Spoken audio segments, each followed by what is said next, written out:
So today we're diving into a really critical moment in history, a time when a bold democratic experiment in the young Turkish Republic went horribly, tragically wrong. It's a story about a global economic crisis, a big political idea, and a brutal murder that would end up shaping the nation for decades. Right off the bat, these are the words of the Republic's founder, Mustafa Kemal Ataturk, just 5 days after the event.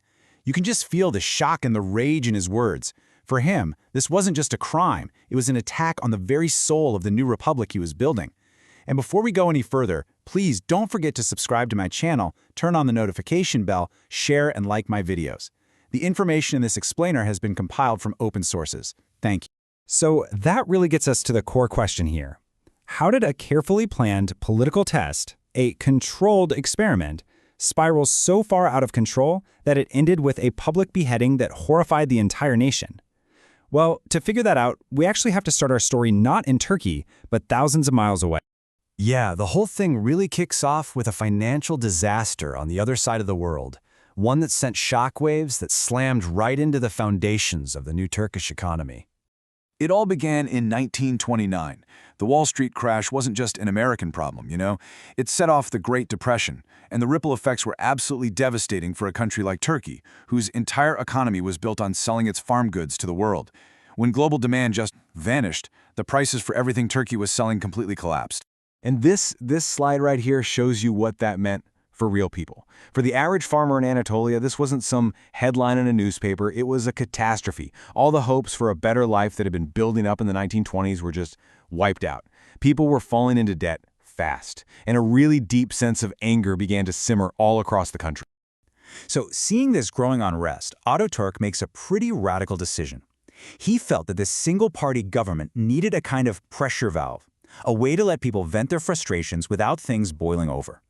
And this was his solution, the Free Republican Party. It was founded by his old, trusted friend, Fethi Okyar, and the idea on paper was pretty brilliant. It was designed to be a controlled opposition. You know, a party that would criticize the government's economic policies, give people a real voice in parliament, and stop all that simmering anger from turning into something much more dangerous. Or so they thought. Because what was meant to be a controlled burn very quickly became a wildfire. This new party became something way bigger and way more volatile than anyone had ever imagined. And what's so fascinating is who this party attracted. It wasn't just the farmers who were angry about the economy. It became this huge tent for pretty much everyone who had a problem with the government. You had merchants who wanted more liberal economic policies standing right next to religious conservatives who were completely against the republic's secular reforms. It was a powerful mix, for sure, but also a dangerously unstable one.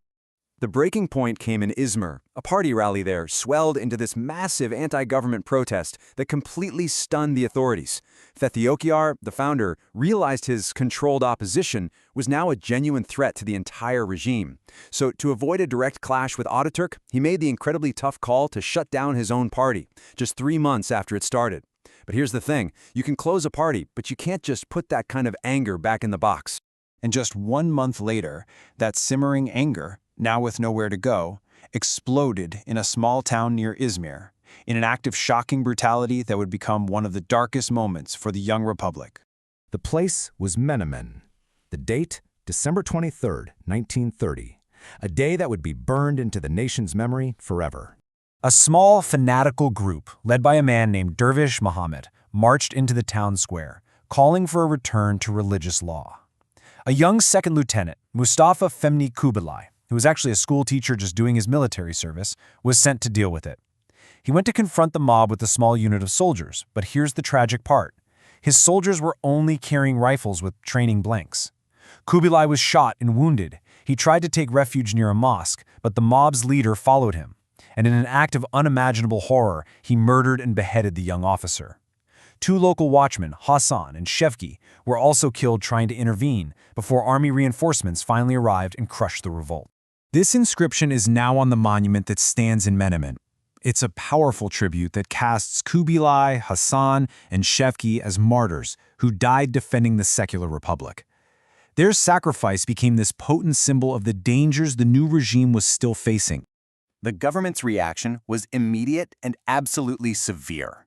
To Ataturk and his inner circle, this wasn't just a riot. This was high treason, a direct attack on the republic itself, and they were going to answer it with overwhelming force. Martial law was declared immediately. A special military tribunal was set up to handle the trials. Over 100 people were put on trial, and in the end, 28 were executed by hanging. This was about more than just punishing the guilty. It was about sending a terrifyingly clear message to anyone else who might even think about challenging the new order. 15. Just let that number sink in.